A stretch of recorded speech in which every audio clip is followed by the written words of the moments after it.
c'est la première fois qu'on fait des sphéros cette année. C'est pas la première fois, par exemple, parce qu'on en a fait l'année dernière avec eux. On en a fait l'équivalent d'un mois environ, à raison d'une fois par semaine.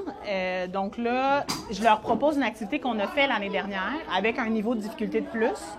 Puis plus on avance dans les défis, on a des notions d'angle, des notions de mesure, des notions de distance, de temps qui embarquent, avec une petite dimension un peu ludique si on veut. Mais le but, c'est de se remettre un peu dans le bain de la programmation avec Sphero parce que je suis en ce moment en train de faire de la géométrie en classe, de la mesure. Donc, c'est vraiment un beau lien là, avec le contexte. J'ai commencé à enseigner la programmation parce qu'on m'en a parlé puis on m'a dit, ça va être important pour les élèves de l'apprendre dans les prochaines années. Puis en plus, ça développe plein de choses qu'on n'a pas nécessairement l'occasion de développer avec des tâches plus classiques, si on veut. Donc, je me suis lancée. Les premières choses que j'ai utilisées pour programmer, c'était le robot Dash avec les élèves. On l'a découvert ensemble. Mais avec les années, là, j'ai vraiment pris conscience de tout ce que ça peut développer chez les élèves. Fait que c'est sûr que le début était un petit peu précipité.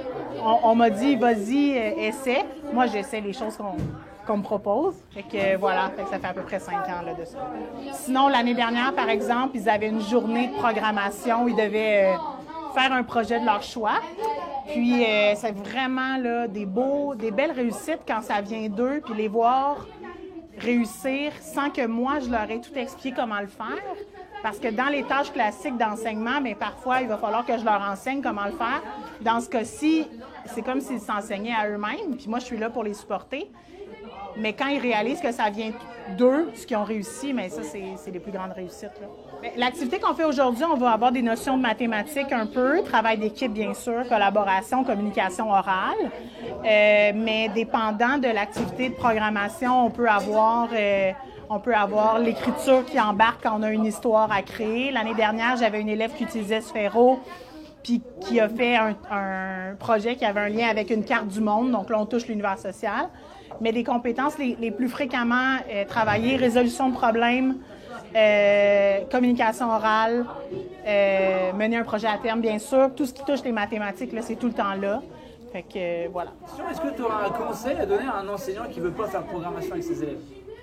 Je te dirais peut-être de changer d'idée parce que la programmation aide souvent les élèves à trouver un autre angle à leur travail et à leur projet. Ça développe l'imagination, ça aide à créer des nouvelles mémoires et aussi dans le monde qu'on est en 2020, la technologie en a pris beaucoup le dessus. Faites-vous confiance. Parce qu'en programmation, tu sais, c'est quelque chose qui est vaste, vraiment, qui tu as vraiment beaucoup d'affaires à apprendre dedans. Je pense que quand tu te fais confiance, tu es plus apte à apprendre.